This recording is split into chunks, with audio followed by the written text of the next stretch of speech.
What if love wasn't bound by planets, or even species? She was an alien, exiled to a dead world, hunted by unseen forces. He was a human, hardened by solitude, surviving in a place no one should. Their worlds were never meant to collide, yet fate had other plans. When an alien woman with nowhere left to go met a man who had long stopped believing in hope, something impossible happened. This is not just a story about survival. It's about love, trust, and the choices that define us. Stay until the end, because what happens next will shock you, move you, and leave you questioning everything. Don't forget to like, comment, and subscribe to Alien Love Chronicles. Your support helps bring more incredible intergalactic love stories to life. Half buried beneath the crumpled remains of a bulkhead, she lay motionless, her body framed by the broken remains of what had once been the command center. A mess of silver-white hair cascaded over her face, streaked with soot and blood, her pale skin bruised and marred with burns. Her clothes, or what was left of them, were scorched and torn, the fabric clinging to wounds that had yet to stop bleeding. But even battered, even barely conscious, she carried an air of defiance, as if she had fought to her last breath rather than surrender to fate. Adrian's heart clenched. She was alive. He knelt beside her, reaching to brush the debris from her body. But at that moment, her eyes fluttered open, and he felt the breath leave his lungs. Emerald. Not just green, not just bright, but deep, burning, luminescent, like twin stars trapped within irises. They flickered in the dim light, locking onto him with startling intensity. She wasn't afraid. She wasn't pleading. She simply stared at him, as if trying to determine whether he was real or just another hallucination brought on by pain and exhaustion. Then, after what felt like an eternity, her lips parted. A single word, barely a whisper. Yet it cut through the silence like a blade. Help. No desperation. No panic. A statement. A command. A final effort before her strength gave out. Adrian hesitated, his mind warring against itself. He had no reason to help her. She wasn't his responsibility. But as he looked at her, at the way she still clung to the last threads of consciousness, at the bruises and burns painting her skin like the aftermath of war, he saw a reflection of himself, a lost soul, a survivor of something far greater than just a shipwreck. And for the first time in years, Adrian made a choice that was not about running away. Gently, carefully, he slid his arms beneath her. She was lighter than he expected, her body frail beneath the layers of wounds. But the moment he lifted her, she tensed, a sharp breath escaping her lips in pain. He stilled. Her fingers twitched against his chest, her breath shallow. But she did not resist. She was trusting him. Adrian exhaled, adjusting his grip as he rose to his feet. The world felt different with her in his arms, less empty, less distant. For the first time since he had come to Solara 7, he was no longer alone. With measured steps, he carried her away from the wreckage, toward the rover waiting in the distance. The fire crackled behind them, casting their shadows long against the canyon walls, as if marking the moment their fates had intertwined. As he walked, he couldn't help but glance down at her. Despite everything, despite the pain that must have been tearing through her body, she still held herself with an air of quiet resilience. She was different. And Adrian had the unsettling feeling that his life would never be the same again. The drive back to the outpost was slow. Adrian kept his eyes on the road ahead, but his mind was spinning. Who was she? More importantly, who had shot her down? This wasn't an accident. No ship crashed like that unless it was trying to escape something. Or someone. He glanced at her again. Her breathing was ragged, but steady.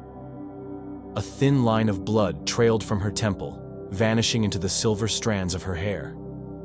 Even in unconsciousness, her expression was unreadable. She had fought for her life to survive the crash, and Adrian had a sinking suspicion that whatever she had been running from was coming for her.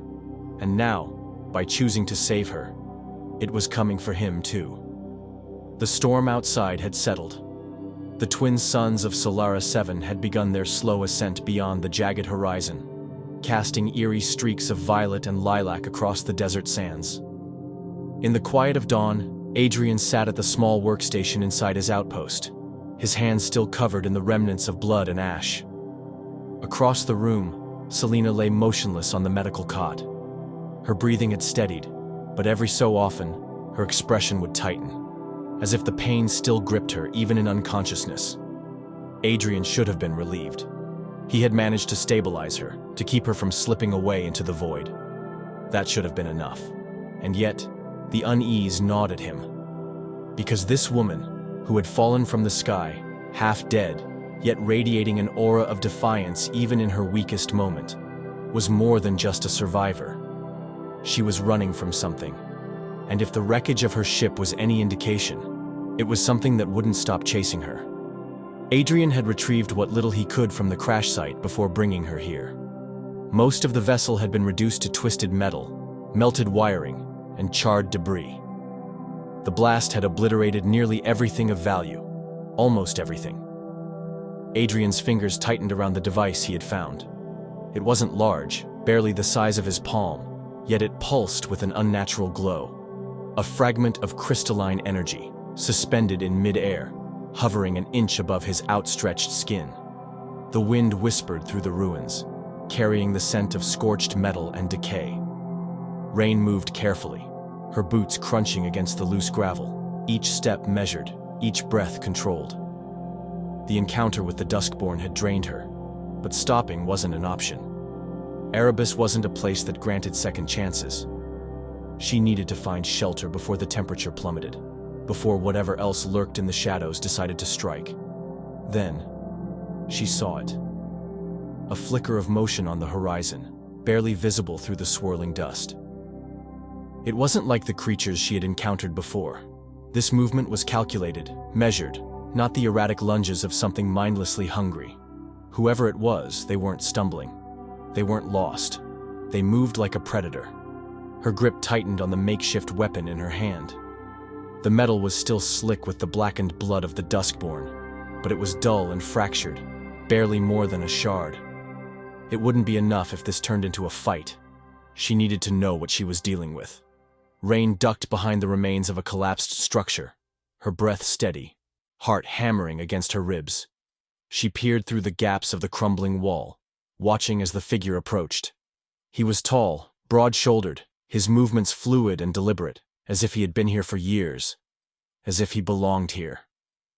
The wind tugged at his dark hair, strands of it falling messily across his forehead, but his face remained unreadable. His clothes were worn but reinforced, layers stitched together for protection rather than comfort. She noticed the faint glint of a blade strapped to his thigh, the slight bulge at his hip where he carried some kind of firearm. He wasn't just surviving, he was thriving. That meant one thing. He was dangerous. Her pulse quickened as she considered her options. He hadn't seen her yet, or at least he hadn't made it known. That meant she had an advantage. She could turn, disappear into the ruins before he got any closer. But if he was anything like her, he had already spotted her the moment she spotted him. She shifted slightly, adjusting her stance to prepare for whatever came next. The moment she moved, he stopped. Silence stretched between them. Then, his head tilted ever so slightly, as if he had been expecting her. "I was wondering when you'd get tired of hiding." His voice was deep, rough, carrying the weight of someone who had spent too many days in silence. Rain stiffened, her fingers tightening around the grip of her weapon. He hadn't reached for his gun. That didn't mean he wouldn't. She stepped forward cautiously, keeping her distance. "I don't trust strangers." He let out a low exhale, something that could have been amusement, but lacked any real warmth. "That makes two of us." The way he spoke, calm, controlled, unnerved her more than if he had been openly hostile. He wasn't posturing, wasn't trying to intimidate her. That meant he wasn't afraid of her. That made him a problem. The tension thickened between them, both locked in a silent assessment, two predators circling but neither making the first move. Then, his gaze flicked to the weapon in her hand. That thing's not gonna do much when the next one comes, he said, nodding toward the crude metal shard. She didn't flinch. It was enough. His eyes met hers again, sharp and knowing. He wasn't just looking at her, he was studying her. You're new here, he stated, not as a question but as a fact. You still think you can do this on your own? I can. He exhaled slowly, shaking his head just slightly. Maybe. But not for long. She bristled at the certainty in his voice. You don't know anything about me. His lips quirked in something that was almost a smirk but didn't quite get there. I know that wound on your arm hasn't fully clotted. I know you're favoring your left leg, which means you're injured. And I know if you keep walking around at night, something worse than me is going to find you first. The fact that he had noticed all of that in the span of a few seconds sent a chill through her. He was observant, too observant. She straightened, ignoring the dull ache in her side. And what are you? A threat? His expression didn't change, but there was something unreadable in his gaze. That depends. The words lingered in the air between them, unspoken implications laced beneath them. A gust of wind howled through the ruins, sending a cloud of dust spiraling between them. He didn't move, didn't flinch. Do you have shelter? She finally asked. His fingers flexed at his sides, just slightly. I do. Food? Enough. She hesitated, every instinct screaming at her to turn and vanish into the wasteland, to trust no one, rely on no one. But the throbbing pain in her leg, the dull ache in her lungs, the exhaustion pressing against her skull, they told a different story. If she kept going alone, she wouldn't last long. He was right. She hated that he was right. Slowly, deliberately, she lowered her weapon. Not entirely, just enough that it was no longer pointed at him. His brow lifted slightly, but he said nothing. Temporary, she muttered. This is temporary. For the first time, there was a flicker of something close to amusement in his expression. Of course. He turned without another word, moving through the ruins with the ease of someone who had walked these paths 100 times. Rain followed. She didn't trust him. He didn't trust her. But trust wasn't necessary. Survival was. The silence between them was heavy, filled with the unspoken tension of two people forced into an uneasy alliance. Rain trailed behind Zane as they navigated through the ruins, her every step cautious, her muscles coiled as if expecting him to turn on her at any moment. He led without hesitation, moving through the wreckage with practiced ease, as though he had mapped this entire wasteland in his mind. She hated the way he made survival look effortless. Every instinct screamed at her not to trust him, not to rely on him, but the truth was undeniable. He knew how to stay alive on this cursed planet, and for now, she needed that knowledge. That didn't mean she had to like it. They walked in silence until they reached the remnants of what might have once been a structure, its skeletal frame still standing against the relentless winds of Erebus. Zane barely glanced at her before stepping inside, his boots crunching against the cracked floor. He dropped his pack onto the ground, as if he had already decided she wasn't a threat worth worrying about. Rain hovered at the entrance for a moment before stepping in, keeping to the shadows. Her body ached from the battle earlier, her ribs throbbing where she had taken a hard hit. She refused to show weakness, refused to let him see that she was struggling. Zane didn't look up as he dug through a small stash of supplies. If you're staying, he said, voice flat, you'll work for it. She bristled at his tone. I don't need your charity. He let out a short, humorless breath, not quite a laugh. Good. Because you won't get any. She clenched her jaw and sat on the farthest side of the shelter, putting as much space between them as possible. Her fingers instinctively traced the bruises beneath her ribs, wincing slightly at the tenderness there. She had fought worse before. She had survived worse before. But that didn't stop Zane from noticing. His sharp gaze flicked to her side, lingering for a second too long. She could practically feel the weight of his scrutiny, and it made her skin crawl. Don't start, she warned. He didn't listen. You're hurt. I'm fine. He leaned back against the wall, folding his arms. You're an awful liar. She scowled, turning away from him. But the pain flared when she shifted, a sharp reminder that her body wasn't as invincible as her pride wanted it to be. She bit back a grimace, refusing to let him see how much it hurt. Zane watched her for a moment before shaking his head. "You'll die if you keep pretending you're invincible." She shot him a glare. "And what do you care?" He met her gaze without hesitation. "I don't. But dragging a corpse into the desert is a pain in the ass." Something in his voice, dry, detached, yet edged with something unreadable, unnerved her more than outright hostility would have. He wasn't just saying it to mock her. He was stating a fact. And worse, he was right. But she refused to acknowledge that. Instead, she shifted, wincing again, and forced herself to lie down, using the rough fabric of her jacket as a makeshift pillow. If she was going to survive Erebus, she needed to recover.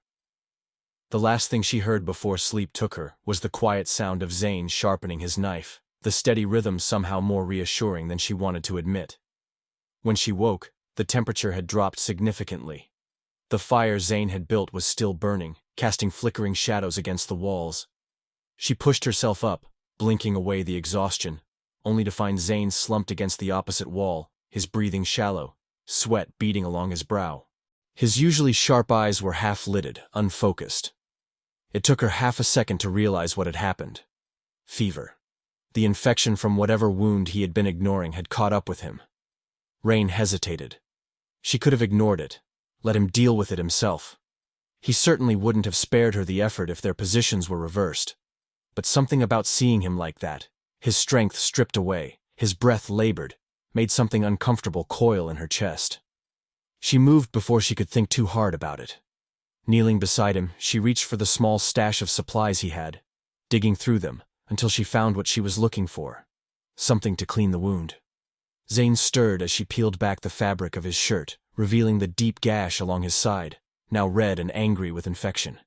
His fingers twitched, as if he wanted to stop her, but he was too weak to fight it. "What the hell are you doing?" His voice was rough, barely above a whisper. She didn't answer, focusing on the wound. The infection had set in deeper than she liked, but it wasn't beyond saving. He let out a sharp hiss as she pressed a cloth against it, trying to clean the worst of it. "You're really bad at this whole not caring thing," he muttered. She ignored him. "Stop talking. You're wasting energy." Despite himself, he let out a weak chuckle. "So bossy." She rolled her eyes, but didn't stop working. For the first time, she saw him as something more than just a survivor, more than just an obstacle. He was human beneath all the layers of indifference and survival instincts. He could bleed. He could weaken. And despite how much he tried to act like nothing mattered, he was still here, still fighting. Something in her shifted. By the time she finished, he had stopped grumbling, his body too drained to keep up the act. His breathing evened out slightly, though his expression was still lined with discomfort. She sat back, studying him in the dim light of the fire. Maybe it was the exhaustion. Maybe it was the fact that, for the first time since she had landed on this forsaken planet, she wasn't completely alone. But she didn't move away. Instead, she stayed there, listening to the crackling fire, the steady rise and fall of his breath. For the first time, the silence between them wasn't heavy with mistrust. It was something else entirely. The fire crackled softly, its light flickering against the rough stone walls of the small shelter they had carved out of the ruins. Outside, the wind howled, carrying with it the distant sounds of something moving through the night, things that hunted in the dark, things that never stopped. But inside, in this fragile space where warmth still clung to the air, Rain and Zane sat in silence. It was an uneasy silence, heavy with the weight of things neither of them dared to say. Zane sat across from her, sharpening his blade with slow, deliberate movements. He was always like this, measured, controlled, as if keeping himself busy was the only way to ignore whatever lingered in his mind. His face, illuminated by the dim glow of the fire, was unreadable, but Rain had spent enough time with him to notice the small tells. The way his fingers tightened just slightly around the hilt of his knife. The way his gaze flickered toward her every so often, lingering a fraction longer than necessary. She should have been asleep. They both should have been. But sleep was a luxury on Erebus. It left you vulnerable. And lately, even when her body ached with exhaustion, something inside her refused to let go. It was him. The way he existed on the edge of her awareness, never fully there, never fully distant. She hated it. Hated the way she was starting to notice things about him, things she shouldn't care about. The way his voice dropped lower when he spoke in the quiet.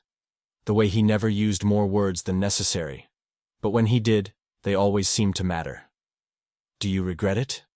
Her voice broke the silence, soft but steady. Zane didn't look up from his knife.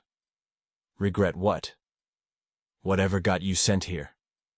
His hand paused, just for a second, before resuming its steady rhythm. The firelight cast sharp shadows across his face, deepening the hollows beneath his eyes. Every day, he said finally. But not for the reasons you think. She watched him carefully, waiting, but he didn't offer anything more. He never did. He was a wall, impossible to climb, impossible to see through. But for some reason, she couldn't stop trying. She leaned back against the stone, stretching her sore legs out in front of her. I don't regret it, she admitted. This time, he did look at her. Just a slight tilt of his head, but his attention was fully on her now. No? Rain exhaled slowly, staring into the fire. They were going to get rid of me one way or another. At least this way, I know the truth. And what truth is that? She met his gaze then, her lips pressing into a thin line. That people like me don't get to have a place in the world. Something flickered across his face. An understanding, a recognition of something unspoken. But he didn't say anything. Instead, he set his knife aside and leaned forward, resting his forearms on his knees. That's not the truth, he said quietly. That's what they wanted you to believe. She let out a bitter laugh. And you're the expert on that? His gaze didn't waver. I know what it's like to be thrown away. For a long moment, neither of them spoke. The fire crackled between them, a fragile barrier against the cold. A gust of wind rattled against the entrance of the cave, sending dust swirling through the air. Rain shivered despite herself, pulling her tattered cloak tighter around her shoulders. Without a word, Zane reached behind him and tossed something in her direction. She caught it reflexively, a thick, rough-spun blanket, worn but warm. She hesitated. I don't need your charity. His expression didn't change. Then don't think of it as charity. She narrowed her eyes but didn't argue. The blanket smelled like him, like earth and metal, like something solid and real. It was strangely comforting, though she would never admit it. Outside, the night deepened. The wind carried strange sounds, distant but familiar, the kind that made the skin on the back of her neck prickle. They weren't safe here. They were never safe. Zane shifted, adjusting his position against the stone wall. You should sleep. So should you. He smirked, barely a twitch of his lips. I don't sleep much. She knew that. She had seen the way he sat up long after she closed her eyes, the way he always positioned himself between her and whatever dangers lurked outside. She wanted to ask why. Wanted to know what it meant. But the words stayed trapped in her throat. Instead, she found herself saying something else. Something she shouldn't. Do you think we'll make it? She asked softly. Zane didn't answer right away. He glanced toward the mouth of the cave, toward the vast emptiness of Erebus beyond. When he finally spoke, his voice was lower, rougher. No. Rain swallowed, something tightening in her chest. Then why bother? His gaze flickered back to hers, something dark and unreadable in his eyes. Because if I die here, I'd rather die for something. The silence between them was different now. Heavier. More fragile. She didn't think before she moved. Maybe it was exhaustion. Maybe it was the quiet pull of something she had been trying to ignore for too long. But she shifted closer, until she could feel the warmth radiating from him, until their shoulders nearly brushed. He didn't move away. She could hear his breathing, steady but slightly uneven. Could feel the tension in him, the way he was holding himself still, waiting. "Zane," she started. But the word barely left her lips before he moved. It wasn't slow. It wasn't hesitant. It was sharp, almost desperate, like something breaking loose after being held too tightly for too long. His hand slid to the back of her neck, his grip firm but careful, as if he was giving her the chance to pull away. She didn't. Their lips met, and it wasn't gentle. It was a collision of breath and heat, of unspoken things spilling into the space between them. His fingers tightened, just slightly, pulling her closer, and she let him. Let herself fall into the moment without thinking about what it meant. It was over as quickly as it began. When they pulled apart, their breaths mingled in the cold air, the weight of what had just happened settling between them like a storm waiting to break. Zane's jaw clenched. "This is a mistake." Rain's pulse was still racing, but she forced her voice to stay steady. "I know." Neither of them moved. Neither of them tried to fix it. Outside, the wind howled, carrying the sound of something distant, something hungry. But inside, in the dim glow of the fire, all Rain could hear was the echo of her own heartbeat. They shouldn't have done this, but neither of them regretted it. The nights on Erebus had always been suffocating, thick with the weight of silence. But for Rain, the silence had become something more. A whisper threading through the darkness, curling around the edges of her consciousness like a phantom that refused to leave. At first, she ignored it. She had been ignoring a lot of things lately. The way the ground pulsed faintly beneath her boots, the way the wind carried echoes that no longer felt like the howling of a dead world. But the dreams made it impossible to deny. They started as flickers, brief glimpses of something she didn't understand. Cities carved into the cliffs, glowing spires reaching toward a sky that had never been gray with ash. Faces she had never seen, staring back at her as if they knew her, their eyes reflecting the same eerie luminescence as the crystals buried beneath the sands. Then came the voices. They weren't words, not at first. They were impressions, sensations bleeding into her like ink spreading through water. Sorrow, rage, an endless longing that coiled deep inside her ribs, as if something long buried was waking up, stretching toward her. She didn't tell Zane. Not at first. He had his own ghosts to deal with, and she wasn't about to let him see the cracks forming in her own mind. But she knew he noticed. He always did. The moment it all shattered into something she couldn't ignore was the night they found the ruins. They had been tracking a supply cache, one of the many remnants left behind by those who had come before them, long abandoned and half-buried beneath the endless tide of shifting dust. Zane led the way, his movements precise as he navigated the unstable terrain. Rain followed, the ache in her bones dull compared to the unease curling in her gut. Something was waiting for them. She felt it before she saw it. The ground sloped downward into what looked like the remains of an ancient courtyard, half hidden by jagged rock formations that had long since begun reclaiming whatever had once stood there. A broken monolith jutted from the center, fractured but still imposing, covered in symbols she didn't recognize. The moment she stepped closer, the air shifted. Not the wind. Something else. She reached out before she could stop herself, fingers brushing against the smooth stone. And then the world lurched. She wasn't in the ruins anymore. She was somewhere else, somewhere impossibly vast and blindingly bright. A city stretched out before her, its towers humming with energy, its streets filled with people moving like flowing water. The air was thick with something powerful, something ancient. And at the heart of it all, standing atop a towering structure, was a figure cloaked in silver light. They turned toward her.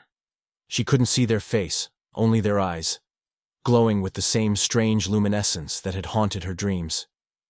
She tried to move, tried to speak, but the world shattered again, and she was falling. Back into her body. back into the ruins. The impact sent her to her knees, her breath ragged as reality slammed into her like a crashing wave. The weight of the vision clung to her, lingering in the marrow of her bones. Zane was already there, his hands gripping her shoulders, his voice sharp. "Rain." She blinked up at him, her head still spinning. His face was drawn tight with concern, his fingers firm against her arms as if grounding her in place. She could still feel it. The pulse. The heartbeat of something vast and alive beneath the surface. Zane's grip tightened. What the hell just happened? She swallowed hard, her pulse hammering in her ears. I saw something." His expression darkened. "What did you see?" She hesitated. The words felt heavy, like admitting them would make them real in a way she wasn't sure she was ready for. But she wasn't ready for the alternative either. "A city," she finally said. "A civilization. I think it was before." Zane's jaw tensed. He exhaled slowly, shifting back slightly, though his eyes never left hers. "And you felt it, didn't you?" She didn't answer. She didn't have to. He ran a hand through his hair, glancing toward the monolith before looking back at her, something wary creeping into his voice. "Erebus is talking to you." The way he said it made her stomach twist. Not like an accusation, not like a question, like a certainty. She shook her head, pushing herself to her feet despite the way her limbs still felt unsteady. "That's not possible." Zane's gaze didn't waver. "Isn't it?" A muscle in her jaw twitched. She wanted to deny it, wanted to tell him he was wrong, that this was just some kind of hallucination, the result of exhaustion or stress or whatever else could explain the impossible. But she couldn't. Because the truth was, she had felt it. The hum beneath her skin, the way the planet seemed to shift around her, responding to her presence, as if it had been waiting. Her chest felt too tight. Zane watched her carefully, his expression unreadable. Then, after a long moment, he exhaled through his nose and turned toward the monolith, studying it with the same sharp focus he had whenever he was piecing together a puzzle. Finally he spoke, voice low. "If this place still remembers, then maybe it hasn't forgotten what it lost." She swallowed, her throat dry. "And what does that mean?" His gaze flicked back to her. "That means it might want it back." The words settled between them, heavy and unspoken. Rain didn't know what was happening to her. Didn't know what the visions meant, or why Erebus seemed to recognize something in her that she didn't even recognize in herself. But standing there, the cold wind biting against her skin, the weight of Zane's gaze locked onto hers, she knew one thing for certain. She wasn't just surviving anymore. She was changing. And that terrified her more than anything else ever had. The dim glow of the ancient console flickered against the cold metal walls, casting shadows that stretched like ghosts across the forgotten chamber. The air was thick with dust, disturbed only by the faint hum of a machine long abandoned, but never truly dead. Zane stood rigid, his jaw locked as he stared at the screen before him. The text scrawling across it felt like a death sentence, words strung together in cold, calculated precision. Erebus was never just a prison. It was an experiment, a controlled environment designed not to punish, but to change. He exhaled sharply, running a hand through his hair as the reality settled over him like a weight he couldn't shake. The exiled were never meant to escape. They were meant to evolve, to be reshaped into something else entirely. Something not quite human. And Rain? His stomach twisted as he turned toward her. She was pale, her hands clenched at her sides, but her expression wasn't one of shock. It was understanding, as if, on some level, she had already known. The visions, the way the planet seemed to respond to her. Erebus had marked her. Zane clenched his fists. "We need to leave. Now." Rain didn't move. She was staring at the console, the glow of the screen reflected in her wide, dark eyes. "If this is true, if I'm already—" "You're not," Zane snapped, stepping forward. "You're still you." She swallowed hard, shaking her head. "But for how long?" His chest tightened. He had no answer for that. The silence between them stretched, heavy with things neither of them knew how to say. She turned away, pressing the heel of her palm against her forehead, her breathing uneven. If I leave this planet, there's a chance I won't survive. If I stay, I become part of it. Her voice was barely above a whisper. So tell me, Zane, what am I supposed to do? His throat went dry. She was asking him as if he had the answer, as if there was some clear path out of this nightmare. But there wasn't. There never had been. He could leave without her. He could walk out of this place, find the coordinates to the escape shuttle, and fly far away from Erebus, from its ghosts, from the monsters it had created. But Rain wasn't just another survivor anymore.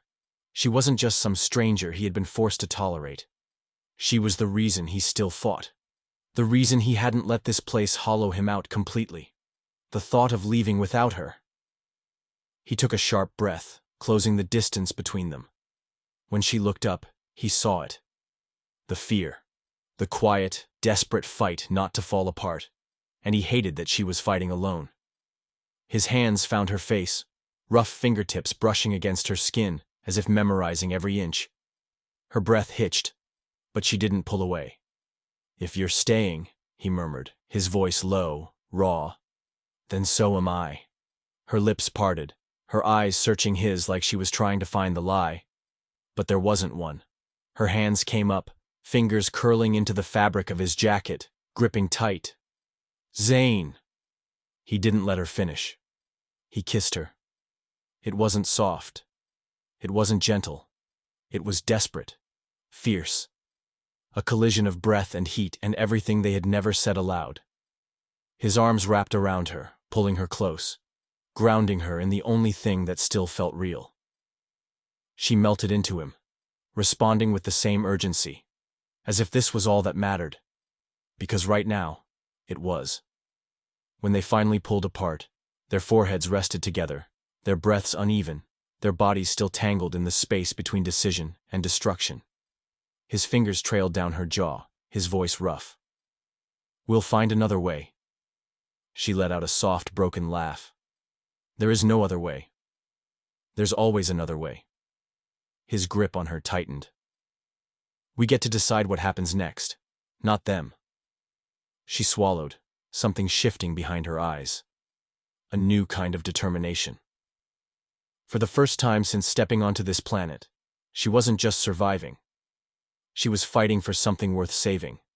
Herself. Him. Whatever future they could carve out of the ruins of this world. She took a deep breath, steadied herself. Then let's go. Zane nodded once, threading his fingers through hers. And together, they stepped away from the console, leaving behind the truth of Erebus, and stepping into whatever came next. The engines rumbled beneath them, a low vibration that thrummed through the metal floor as Rain sat in the co-pilot's seat, her fingers tightening against the armrests. The ship was old, scavenged from the wreckage of those who had come before, patched together with whatever scraps of technology still functioned. But it would fly. It had to. Zane stood at the control panel, his fingers moving over the unfamiliar interface, scanning the flickering data streams as the ship's systems slowly came online. The glow of the console bathed his face in an eerie blue light, his expression unreadable. Outside, Erebus stretched endlessly beyond the viewport, a wasteland of jagged rocks and swirling dust. The storm had begun to settle, but the air still carried the weight of something unfinished, something watching. Neither of them spoke. Not as the ship groaned, the engines whining as they warmed up. Not as the external scanners flickered to life, detecting nothing but the silent, desolate landscape around them. Not as the countdown began. The realization of what they were doing settled heavily between them. For the first time since their exile, they were leaving. Escaping. If Erebus let them. Rain's breath was slow, measured, but her heart pounded with something she couldn't quite name. She had spent so long fighting, surviving, pushing forward without looking back. But now, as the possibility of something beyond this planet stood within reach, she felt something else entirely. Dread. Zane exhaled beside her, his hand hovering over the final sequence to launch. He didn't look at her, but she could feel the weight of his thoughts pressing against the space between them. He was waiting. For her to say something. For her to tell him that this was the right choice. For her to tell him that she wasn't afraid. But she was. She turned her gaze to the viewport again, to the unforgiving land that had almost broken her, almost taken everything from her. She had spent so much time hating this place, cursing it for what it had stolen. But Erebus had also given her something. It had given her Zane. It had given her a reason to fight. She swallowed hard, forcing the thought away. There was no turning back now. Ready? Zane's voice was quieter than usual, edged with something she couldn't quite place. She nodded. Let's go. He pressed the final command. The engines roared. The ship lurched, the force of it pressing them back into their seats as the thrusters fired, kicking up a storm of dust and debris outside. The ground trembled beneath them, as if the planet itself was resisting, refusing to let them go. And then, they were rising. The weight of Erebus began to pull away, the suffocating gravity loosening its grip as the ship pushed through the thick, tainted atmosphere. The pressure built, the hull creaking under the strain. Rain's fingers dug into the armrest, her breath shallow as she felt the shift, the undeniable sensation of breaking free. And then, stillness. The sky around them turned from the murky gray of Erebus's storms to the deep, endless black of space. They had done it. They had escaped. For the first time in what felt like a lifetime, Rain exhaled, the tension in her chest loosening just slightly. She turned to Zane, ready to say something, anything, to acknowledge the impossible reality of what they had just done. But then, a voice echoed through the ship's speakers, calm, mechanical, and waiting. "Hello, Holloway. We've been expecting you." The words struck like ice down Rain's spine. Zane's head snapped toward the console, his fingers already flying over the interface, scanning for the source of the transmission. His jaw clenched, his posture shifting, ready to fight, even though they were in the middle of open space, even though there was nothing to fight yet. Rain's stomach twisted. They weren't alone. The screens flickered. The data streams glitched, shifting into something new. A message appeared in bold, stark lettering across the main display.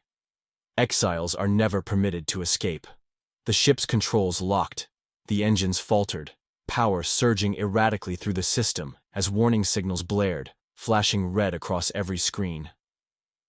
No. Rain's breath caught as she fought against the rising panic. Her hands moved instinctively, trying to override the interference, but the ship was no longer theirs. They hadn't escaped. They had only triggered the next step. Zane slammed his fist against the console, his teeth gritted as he fought against a system that had never truly been in their control. "Damn it."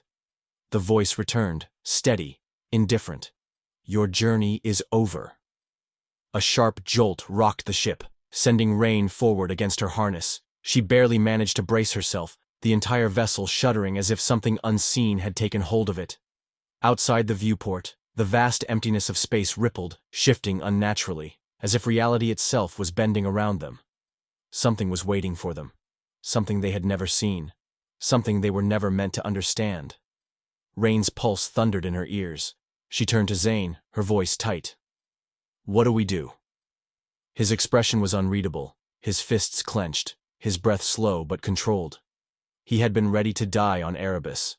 He had never expected to make it this far. But now, faced with something even worse. Something beyond Erebus, beyond exile, beyond choice. He reached for her hand. For the first time since the moment they met, there was no plan. No survival strategy. No certainty of what came next. There was only them. The ship lurched again, the darkness outside folding inward, swallowing them whole. The screens flickered once more, the text shifting. "Welcome to the next phase." The lights cut out. And then, nothing. Only silence. The kind that felt endless. The kind that meant everything was about to change. And then the screen went dark. Just when they thought they had won. Everything changed. Love had found its way into the most hopeless of places. But was it enough? When a mysterious message revealed the horrifying truth that exile was never the real punishment but something far worse, everything they believed in shattered. Can love defy the unknown? Or were they always meant to be pawns in a far greater game? The answers lie ahead, and this is only the beginning. Subscribe to Alien Love Chronicles and turn on notifications so you never miss a moment of heart-pounding, soul-stirring alien romance. Your support means the universe to us. Star Alien.